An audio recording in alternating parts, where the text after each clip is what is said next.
وَهُدُوا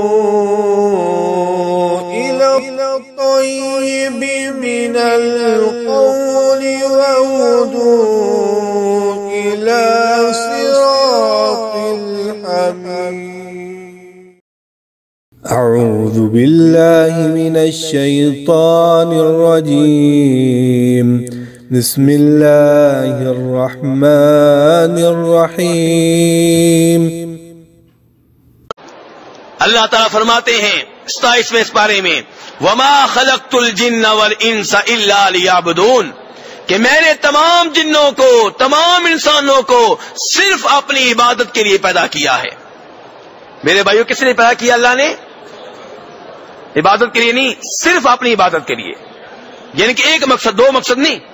اللہ کہہ رہے ہیں الا کہ میں نے تمام جنوں کو تمام انسانوں کو صرف اپنی عبادت کے لیے پیدا کیا ہے. قرآن بالکل واضح ہے، سورہ ذاریات ہے، 27واں سپارہ ہے، اور لوگ کہتے ہیں کہ نہیں، اللہ نے کائنات بسائی ہے اپنے محبوب کی خاطر. اللہ سے پوچھو، اللہ کہتا ہے قرآن میں، خالق کہتا ہے قرآن میں کہ میں نے تو جنوں انسانوں کو صرف اپنی عبادت کے لیے پیدا کیا ہے، اور انسان کہتے ہیں نہیں، اللہ نے کائنات بسائی ہے اپنے محبوب کی خاطر. اگر اس سے روکیں تو کہتے ہیں جی تم گستاخ ہو، تمہیں کیا پتا محبت کا. ارے اللہ کچھ اور کہے اور آپ کہیں نہیں یا اللہ ایسے نہیں ہے، اس سے بڑی گستاخی کیا ہوگی؟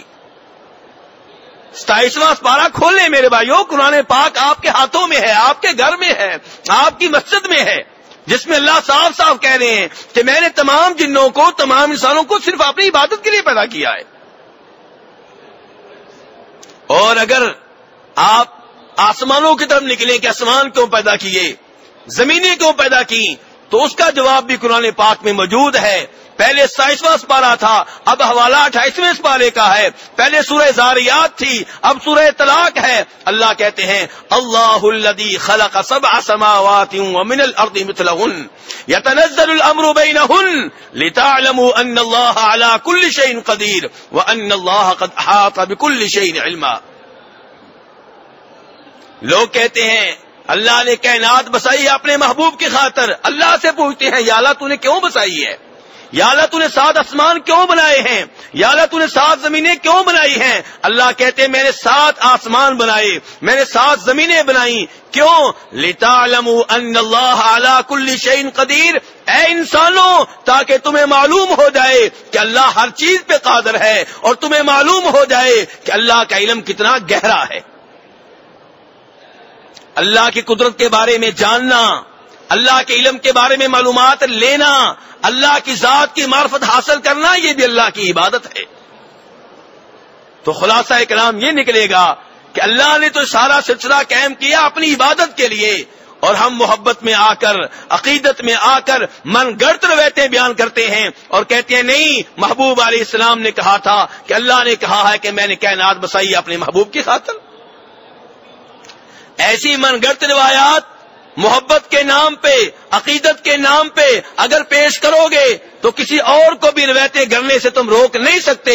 تم نے یہ روایت گڑی، دوسروں نے ایک اور روایت گڑ لی، انہوں نے کہا ٹھیک ہے تھوڑا سا آگے بڑھیے، کہ اللہ کہتے ہیں کہ اے محبوب میں نے یہ کائنات بسائی ہے آپ کی خاطر، اور آپ کو پیدا کیا ہے علی کی خاطر، اور علی کو پیدا کیا تھا فاطمہ کی خاطر